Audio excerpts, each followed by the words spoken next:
You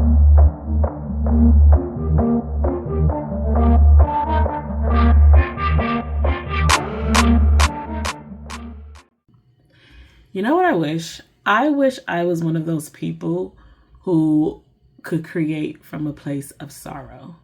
You know, I wish that the heavier times got, the more I could create. I don't know about you, but that's not me.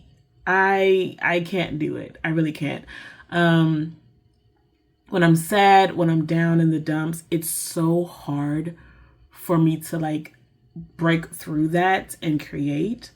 And I think it's because when I originally started creating was when I was a kid, and creation was joy. It was this natural thing. And so when I create now, I don't know, it's tied to happiness. And I have been trying for years now to figure out the best way to create when I am not at the, heights of happiness.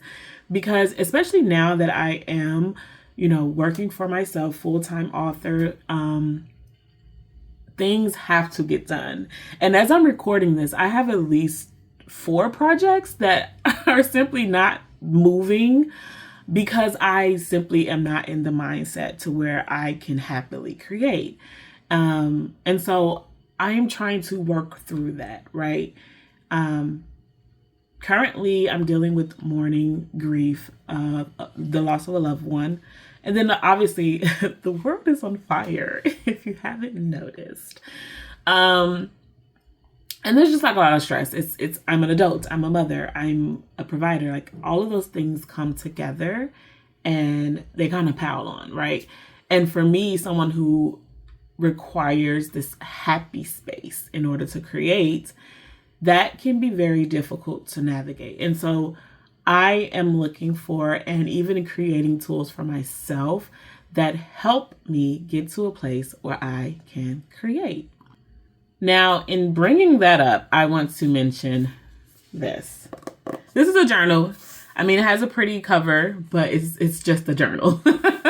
I started something recently where, okay, backstory. I was watching, scrolling TikTok, and I saw an interview of this beautiful Black woman, and she was talking about how she starts her days now by doing a pretty much law of attraction journaling, where she starts by saying the best case scenario for the day. Like, this is the absolute best way that my day can go, right? And she writes it down, and that's how she starts her day. I have started doing this. I have pulled this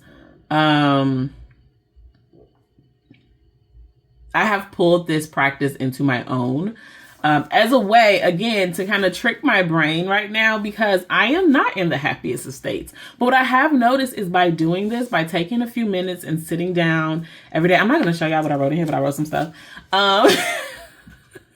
every day. And I don't write like a ton. It's like just a quick paragraph that's like, the best way for my day to go is that I hit my sales goal. I, do my word counts.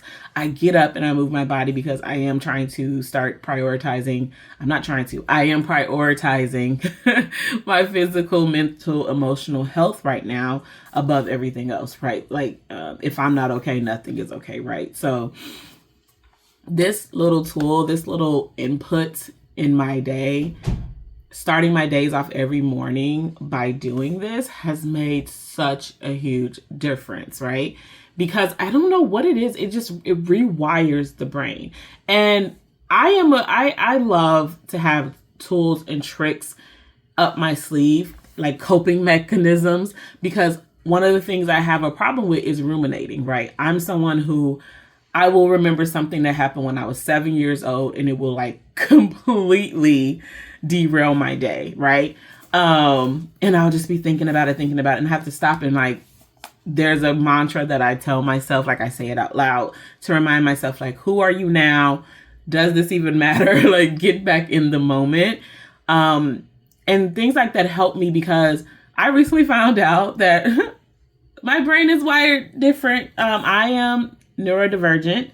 And so that means my brain does things differently. If you know, you know. I'm not medicated because I don't want to be medicated right now. And then on top of that, learning about how many people are medicated and now they are having troubles getting it. So I've been trying to find ways to, you know, work with my brain, you know, and instead of having it work against me, right? So this is one of the things that I have started doing every day, is to just sit down and write, like, this is the best case scenario for my day. And sometimes it's not even like a big thing. Like some days I don't want to do anything. And the best case scenario is like, no one asked me for anything. Like nobody text me, email me, call me, asking me for a thing because I need a day. That's the best case scenario for my day, right? But I still take the time to write that out. You know what I mean? Because again, it's working to rewire the way my brain is doing things, right? And so even now, when I'm having such a hard time creating because I am sad, because I am nervous, anxious, whatever, it has been making it better.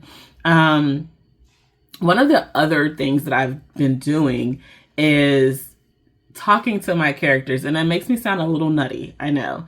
But before I start writing, I just have a quick little check-in with the character in my head and see, like, how are you doing, girl? What's going on? Like, what's the vibe? You know what I mean? And having that little internal, it's like interviewing the character, even though you made up the character. Neurodivergent. Anyway,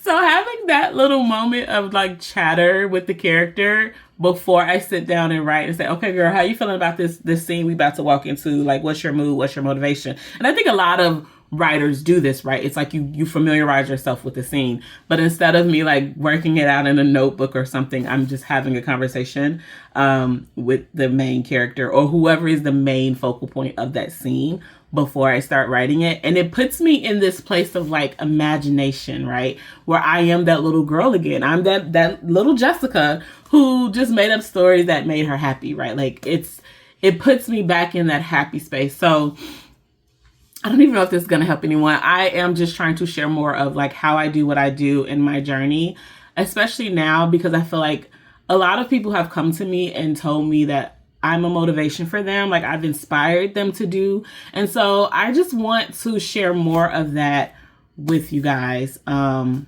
this is going to be a very rough start. As you can see, I've only posted one other video on YouTube. That's where we are. But I will be posting more content as we go because I'm writing that in my journal every day.